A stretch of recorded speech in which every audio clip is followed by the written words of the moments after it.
nuestro experimento es el referente a la ley de Henry. Entonces tenemos la tabla de contenido, la cual pues primero que todo vamos a hacer una introducción a la ley de Henry, hablar qué es, cómo se aplica y demás. En segundo lugar tenemos la ecuación. En tercer lugar vamos a hacer el experimento referente a la ley de Henry. En cuarto, las aplicaciones prácticas. En quinto, los factores que influyen en este proceso. En el sexto, las limitaciones. El séptimo, la conclusión. Integrantes: Luis Carlos Acevedo, André Chávez, Andrés Felipe Artiz y mi persona, Johan Monteres. Bueno, entonces, la ley de Henry es un principio químico que define la solubilidad de gases en líquidos. Esto nos ayuda a comprender las propiedades de las bebidas carbonatadas y algunos procesos biológicos. Es importante conocer que la solubilidad busca un equilibrio entre la cantidad de gas que se disuelve y la cantidad de gas que escapa, siendo en igual proporción. Asimismo, esto a temperatura constante nos muestra una relación directa entre la presión parcial del gas y la solubilidad del líquido, que se define por la constante y ecuación de Henry que se explica a continuación. Bueno, ahora tenemos esta ecuación. Principalmente hay que comprender una cosa. Esta ecuación está formulada a base de que la temperatura se mantiene constante en todo caso. Esta no va a cambiar, no va a variar, no va a subir, no va a bajar. Entonces, ¿qué tenemos? Con esta ecuación podemos hallar la concentración del gas que se encuentra disuelto en el líquido. ¿Y qué factores entonces influirían si no aumenta la temperatura?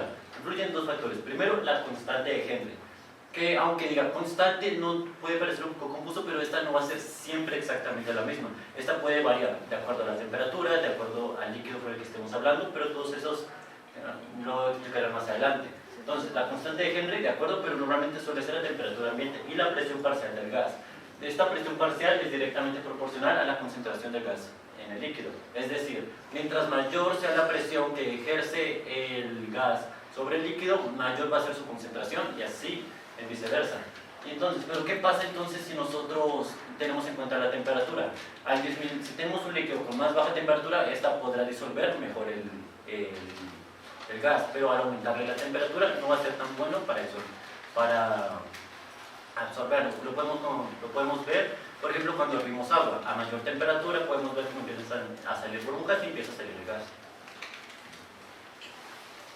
Bueno, nuestro experimento consiste en agregar una bebida carbonatada, en este caso Coca-Cola. En este recipiente, el cual es hermético, pues el chupón está sellado. La Coca-Cola está a diferentes temperaturas. En este caso, vamos a empezar por la fría. Esta. Y cuando esté en el biberón, lo vamos a sellar y vamos a quitar para que así el gas que estaba en la bebida, pues esto se libere. Es decir, cuando destapamos la botella originalmente viene con cierta presión que es industrializada, pero al momento de liberarla, la presión, como explicó mi compañero, se equilibra con la presión de la atmósfera del ambiente. Bueno, entonces lo vamos a sellar y al quitarlo se va a liberar el gas. Entonces, como vemos, se agrandó bastante. Y bueno, ya siguiente sería con una Coca-Cola a una temperatura distinta. Entonces, las aplicaciones prácticas que tenemos para esto. En la medicina tenemos aplicaciones prácticas para el transporte de los gases a través de la sangre, porque, por ejemplo, cuando nosotros respiramos ingresa oxígeno y dióxido de carbono, pero por medio de la sangre se transporta este gas. También nos ayuda a comprender enfermedades como la hipoxia. En la producción de bebidas carbonatadas para la industria, el principal es el dióxido de carbono, que aumenta la presión, la solubilidad y mayor carbonatación. En el buceo nos ayuda a entender términos como la descompresión, que es calcular el cambio que debe tener un buzo al subir porque aumenta o disminuye su presión. Y así se evita la enfermedad de la descompresión, que es el cambio abrupto de presión cuando el buzo cambia sobre el nivel del mar. Y en la ingeniería química nos ayuda a la purificación de gases y producción de productos químicos. Bueno, ahora con temperatura ambiente, si es un poco más grande, bueno, eso es por el cambio de temperatura. Y ahora con la caliente. Y bueno, los factores influyentes en este caso, esto pueden ser las propiedades naturales del solvente, pues porque no todos los solventes van a tener unas propiedades de la capacidad de que se disuelva el gas en él. Y también las propiedades del gas, pues no todos los gases van a disolverse de la misma forma. En este caso la temperatura es indirectamente proporcional, pues al aumentar la temperatura, esto se disuelve menos gas. Y la presión es directamente proporcional, pues al haber una mayor presión, esto se puede disolver más gas. En este caso, como vimos, hemos seguido el proceso de agua de Coca-Cola fría, de Coca-Cola ambiente, y como vieron, al realizar el proceso del baño María, se expandió la botella, por lo que debemos tener cuidado a la hora de manipularla. Entonces lo agitamos. Finalmente, se supone que debería expandir más el biberón, pero esta es la máxima elasticidad que tiene la mamila. Entonces, por eso logramos alcanzar esta expansión. Si lo hiciéramos, por ejemplo, con otras cosas como, por ejemplo, globos, que tienen una mayor elasticidad, podríamos conceptualizar mucho mejor esa diferencia. El agua fría apenas sí se expandiría un poco, pero el agua caliente bastante.